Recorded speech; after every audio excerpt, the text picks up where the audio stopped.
San Antonio, the shame in this, if there is any, is the loss of what Kawhi Leonard should have meant here, yesterday, today and forever.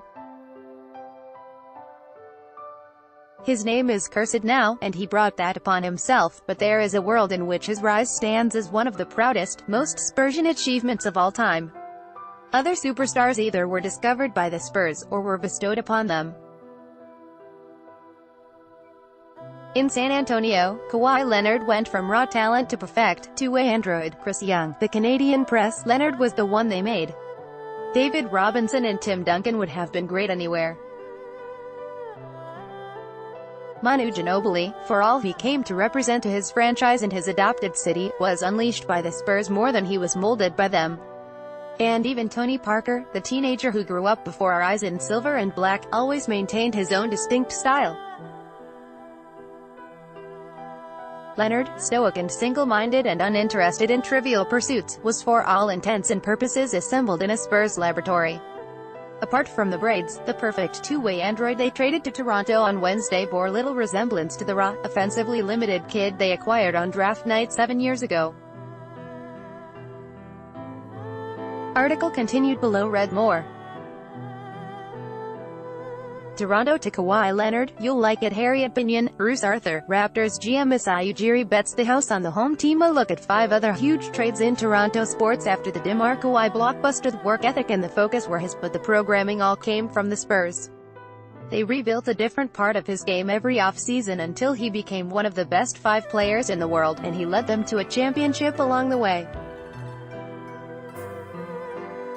He, more than any other superstar, was a testament to the Spurs' plan, their system, and their culture.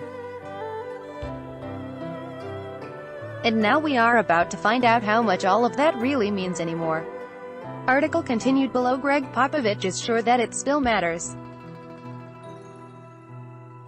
He insisted Wednesday that the Spurs' deal with Toronto, which netted them DeMar DeRozan, Jakob Poeltl and a protected draft pick, is as much about the long term as it is about next season. The values stay the same. Popovich said, "What we think makes the program tick and stay consistent stays the same, and it has nothing to do with the number of years. I think we have sustained a pretty good level of excellence for a long time, more than most, and hopefully that will continue, but those values and that program will be tested now like they seldom have been before, because the superstar they created left them in a pretty tricky spot." It was clear the Spurs lacked the leverage to get fair value for Leonard, who essentially tanked his own return by demanding a trade and then making it clear, through his representatives, that he was uninterested in committing to any destination other than Los Angeles beyond this season. So the Spurs had no realistic hope of landing Jason Tatum or Jaylen Brown from Boston, or Markelle Fultz from Philadelphia, or even, apparently, Brandon Ingram from the Lakers. Not only that, they couldn't even squeeze Toronto hard enough to extract Og Anunoby, a young talent many assumed would be in the deal, from the Raptors. So, with no intentions of letting the Leonard drama spill into training camp, the Spurs had to settle for an imperfect deal, one that leaves them in the odd limbo of looking like a solid 50-victory team without much championship upside. With DeRozan, a prolific scorer, the Spurs will be better than they were last year. But which title window are they aiming to hit? Is it the one that opens when young players like DeJounte Murray, Derek White and Lonnie Walker theoretically emerge? The timing might be tricky, just as it is for so many other NBA franchises stuck at the level of good but not quite good enough. If there was reason to be encouraged Wednesday, it might have come from Popovich. Not only did he reiterate that the team has a long-term plan in place, he hinted that he might be part of it for a while. Although many have wondered if his stint as coach of Team USA in 2020 might be a natural time for him to retire from the Spurs, he said his Olympic duty doesn't preclude me from doing what I do with the Spurs. If he sees reason to be optimistic after Leonard, maybe fans should, too. But Popovich knows as well as anyone what the Spurs lost Wednesday.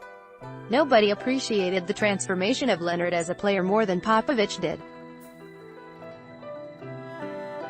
Nobody praised Leonard more, and nobody took more satisfaction from seeing a blank canvas from San Diego become the face of a proud franchise, and the embodiment of the Spurs' commitment to quiet excellence. Leonard did not leave because of Popovich. He left because somewhere along the way, perhaps justifiably, he decided he did not want to be known simply as the superstar the Spurs made.